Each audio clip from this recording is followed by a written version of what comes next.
Dudon mi nu lepa u le naw nan zaten nan dam cheu mo ke ka min chu she u asi amai sibi ka hive ki chan tha chan sungoi petu pachen min sungloi nun kau se chun apani na ka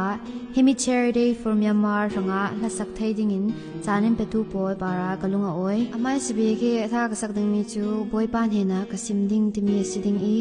himi hla ka sakna kin khal si se boi pa in ka torna le har sabna in thai sakrang rang asi tin tha jang lak tlang dinga kalorun som